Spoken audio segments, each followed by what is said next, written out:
제가 읽어드리겠습니다. 여호수아가 나이가 많아 늙음에 여호와께서 그에게 이르시되 너는 나이가 많아 늙었고 얻을 땅이 매우 많이 남아 있도다. 이 남은 땅은 이러하니 블레셋 사람의 모든 지역과 그슬 족속의 모든 지역 곧 애굽 앞 시올 시내에서부터 가나안 사람에게 속한 북쪽 에그론 경계까지와 블레셋 사람의 다섯 통치자들의 땅 곧 가사 족속과 아스돗 족속과 아스글론 족속과 가드 족속과 에그론 족속과 또 남쪽 아위 족속의 땅과 또 가나안 족속의 모든 땅과 시돈 사람에게 속한 무아라와 아모리 족속의 경계 아벡까지와 또 그발 족속의 땅과 해 뜨는 곳에 온 레바논 곧 헤르몬 산 아래 바알가데서부터 하맛에 들어가는 곳까지와 또 레바논에서부터 미스르봇 마임까지 산지의 모든 주민 곧 모든 시돈 사람의 땅이라. 내가 그들을 이스라엘 자손 앞에서 쫓아내리니 너는 내가 명령한 대로 그 땅을 이스라엘에게 분배하여 기업이 되게 하되 너는 이 땅을 아홉 지파와 므낫세 반 지파에게 나누어 기업이 되게 하셨더라. 아멘. 아, 가나안의 참혹한 정복 전쟁이 이제 마무리가 되어 가고 있습니다. 그리고 마침내 가나안 땅에 전쟁이 그쳤다라고 여호수아 11장 마지막 절에서 선포를 하고 있습니다. 참혹한 정복 전쟁이었어요. 많은 가나안 족속의 왕들, 임금들이 죽었고요. 많은 성읍들이 이스라엘 손에 넘겨졌습니다. 근데 성경을 가만히 읽고 또 우리의 역사를 가만히 보면은 가나안 땅을 차지하고 그 땅을 점령하려는 전쟁은 안타깝게도 지금도 여전히 유효한 것 같아요. 벌써 1년, 2년이 되고 간 것 같은데요. 이스라엘이 헤즈볼라와 전쟁을 하면서 그 가자 지구를 점령하려고 계속해서 싸움을 하고 있죠. 그 전쟁은 오랜 역사 동안 진행되어 왔습니다. 그 이스라엘과 헤즈볼라의 평화를 호언장담하던 미국의 새 대통령 트럼프가 취임을 하게 되자 또 다른 날벼락 같은 선언으로 그곳에 또 다른 긴장감이 감돌고 있어요.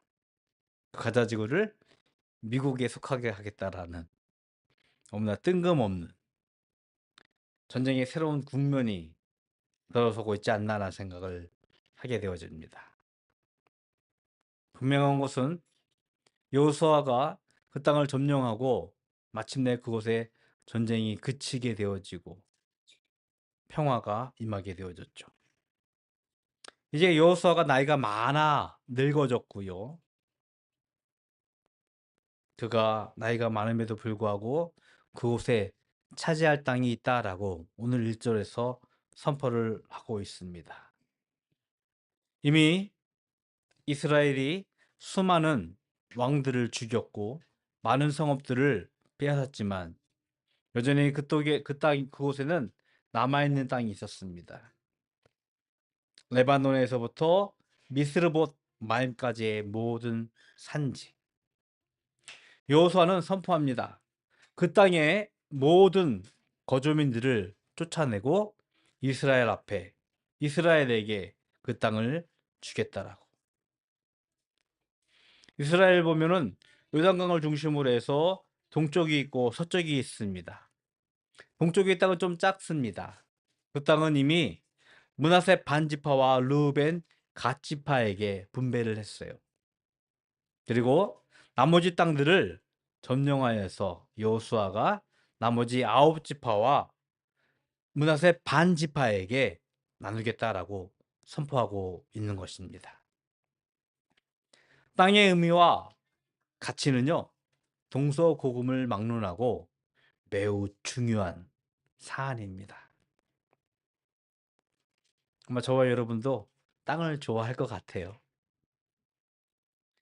여전히 그 땅을 차지하기 위해서 혈안이 되어 있는 전 세계 국가들의 분쟁을 우리는 직시하고 있습니다. 3년이 훌쩍 넘었죠? 유럽과 러시아의 대리 전쟁처럼 느껴지는 우크라이나와 러시아의 전쟁. 물론 정치적인 여러 가지 이슈가 뒷면에 있지만 러시아가 우크라이나 땅을 점령하려는 참혹한 전쟁. 또 이미 말씀드린 대로 이스라엘과 헤즈볼라의 전쟁. 가자 지구를 점령하기 위한 전 세계가 이 전쟁을 주목하고 있는데 근자에 또 다른 영토 분쟁이 또 생기기 시작합니다. 미국의 대통령으로 취임한 트럼프가 대통령을 취임하기 즈음에 이런 선포를 하죠. 그린란드 땅을 사겠다라고. 정확히는 덴마크의 영토인데 덴마크의 영토이긴 하지만 자치권을 갖고 있는 땅입니다. 제법 큰 땅이라고 합니다. 그것을 미국이 갖겠다라고 선포를 했고요. 좀 전에 말씀드린 대로 가자지구. 정말 뜬금없는 선포지만 그것을 미국이 영입하겠다라고 선포하는 반면에 음, 근자에는 이제 뭐 파나마 운하 거기에 뭐 운영권 혹은 그것도 자신들이 가지겠다, 취하겠다라고 하면서 영토에 대한 전 세계의 분쟁의 새로운 국면이, 새로운 분쟁이 일고 있습니다. 땅은 그만큼 의미 있고 중요하기 때문입니다. 과거에 이 영토 전쟁은요, 물리적인 땅, 뭐 흙이 있고, 뭐 산이 있고 그런 땅을 중심으로 두었는데 지금은 땅이라는 개념이 조금 더 확장되어지고 있어요. 물어보겠습니다. 특히나 우리 재은이 재석이한테는 어쩌면 더 유효할 수 있을 것 같은데 우리가 하루 종일 발을 땅에 디디고 살고 있는데 실제 삶은 어디에 더 우리가 많이 집중되어지고 있는지 컴퓨터 앞에서 사이버 세상을 돌아다니고 있습니다. 그쵸? 뭐 유튜브를 본다든지 뭐 페이스북, 뭐 인스타그램, 사이버 세상 그것도 엄연하게 땅으로 존재하고 있어요.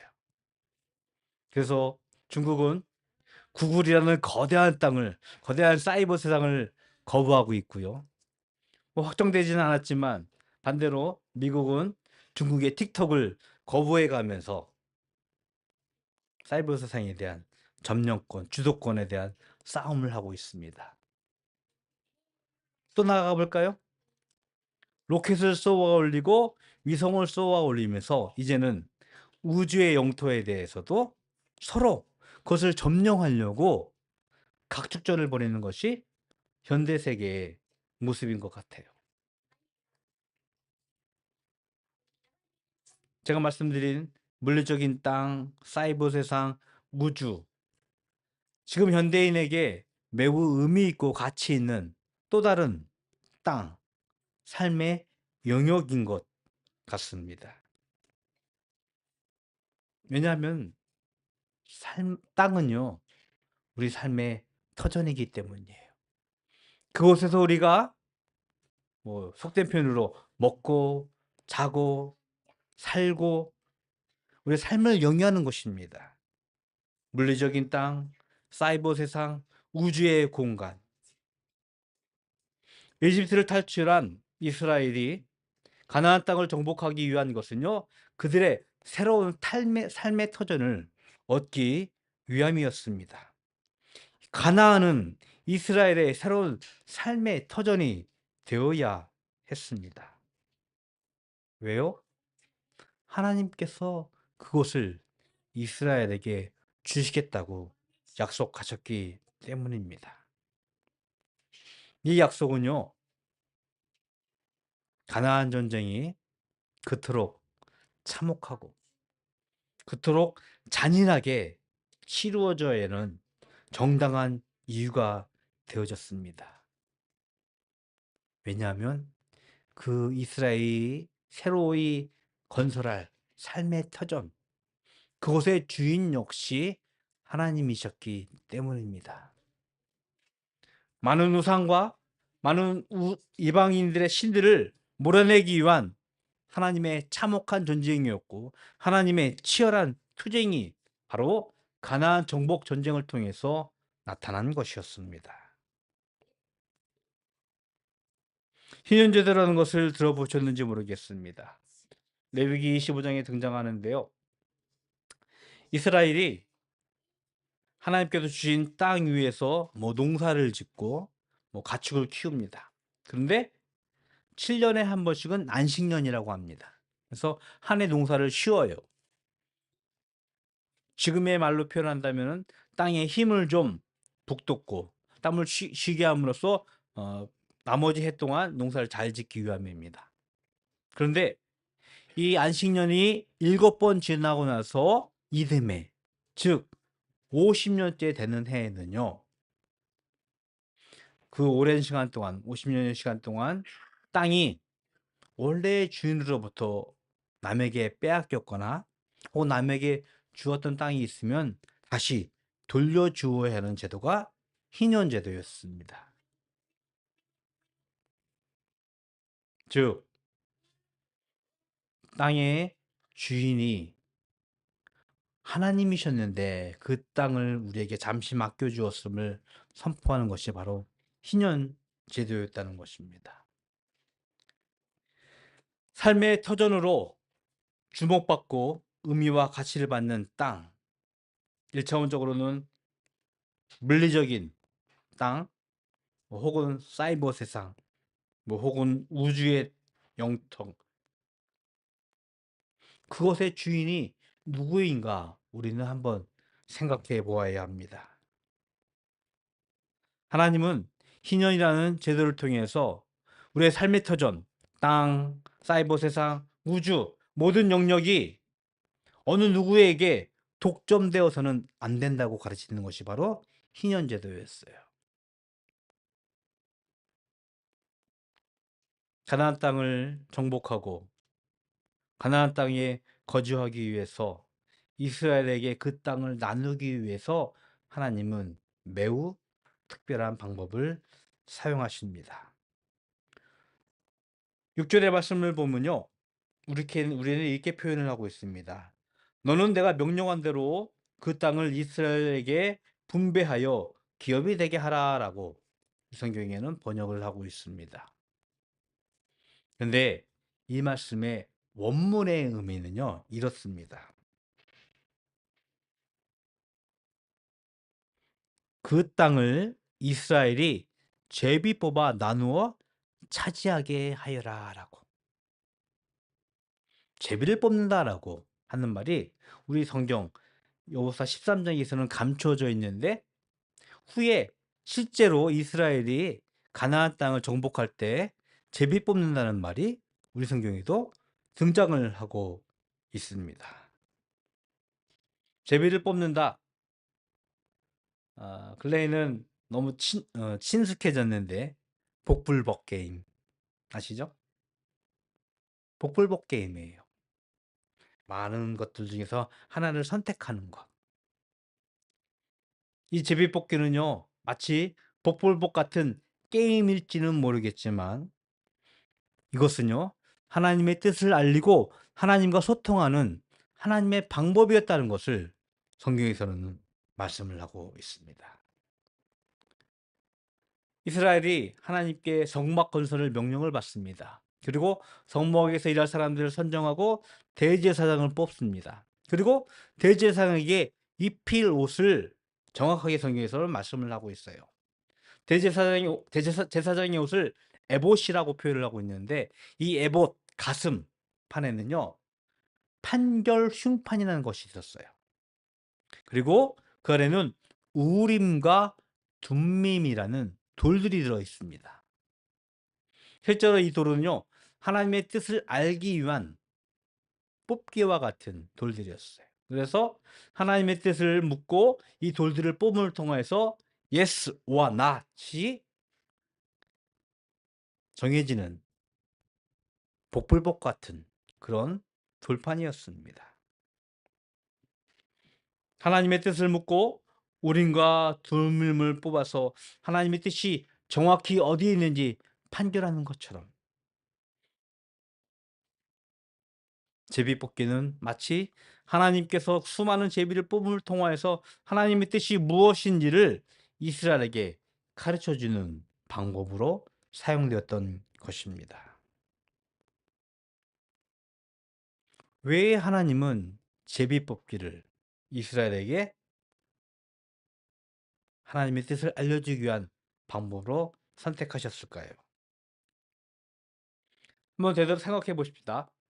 땅이라는 것은 모두 똑같이 비옥하거나 살기 좋은 땅이 아닙니다.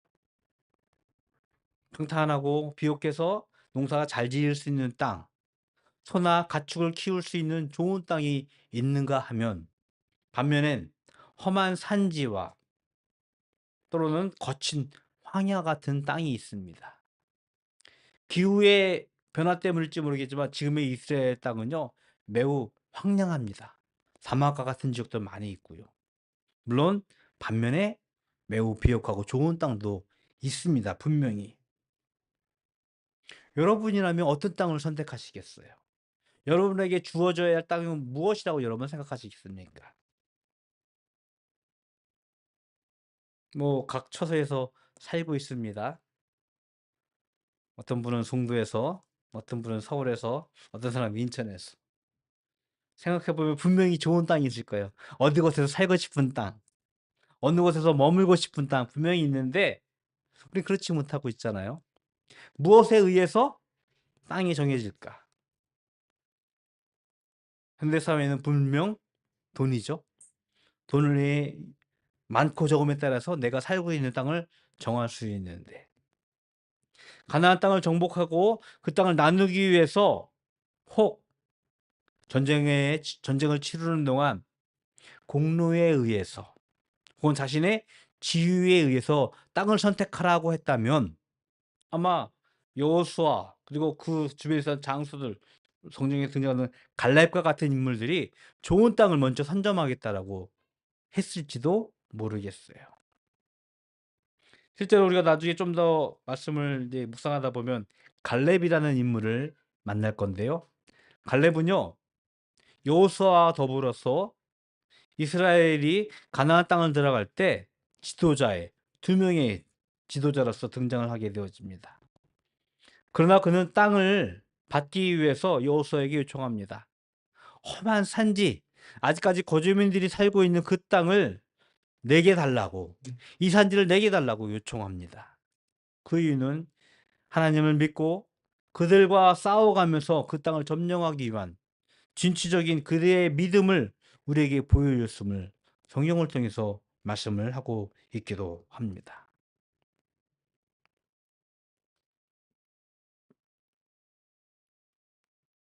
비옥하고 좋은 땅, 반면에 산지와 같이 험하고 황량한 땅.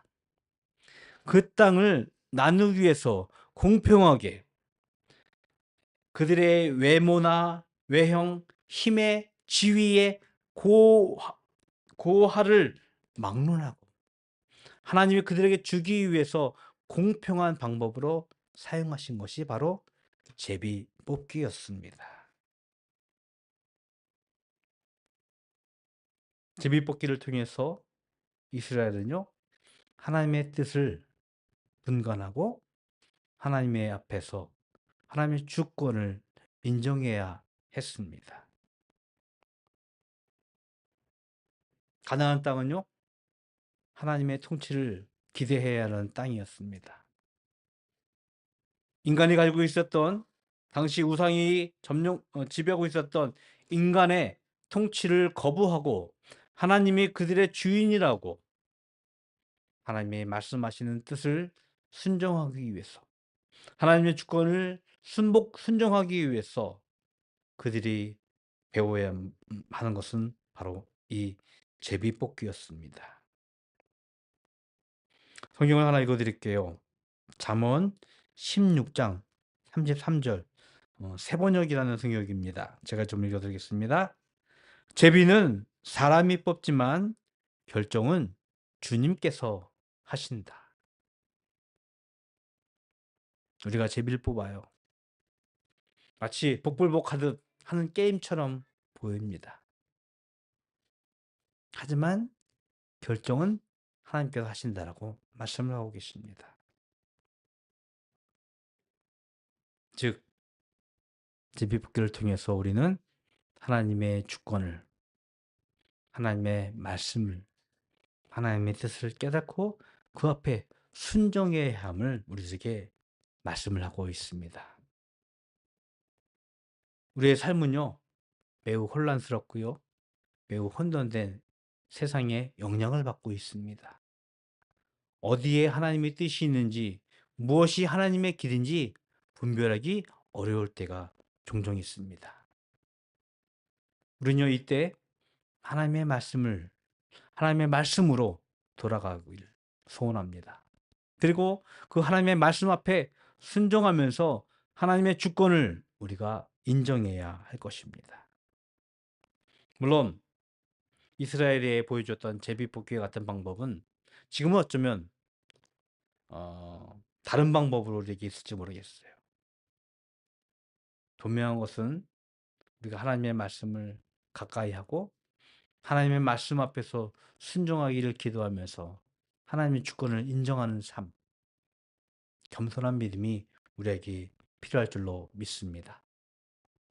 바라는 것은 우리 바다교회 가족이요, 하나님의 말씀, 하나님의 통치하심을 우리가 기대하고 그 앞에 순종하면서 이 땅에서 하나님의 백성의 삶을 살아가는 우리가 되기를 축복합니다. 하나님의 일하심, 하나님의 통치하심을 기대하십시오. 기도하겠습니다.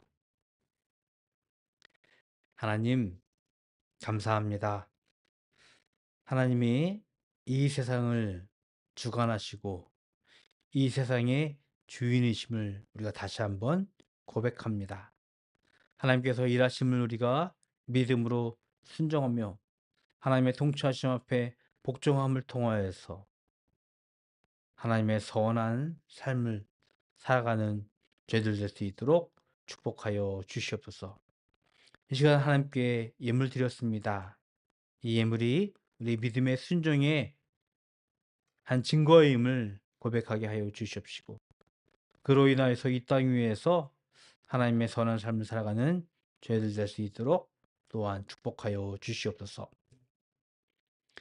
지금은 우리 구주 예수 그리스도의 은혜와 하나님 아버지의 그 크신 사랑하심과 성령님의 교통하심이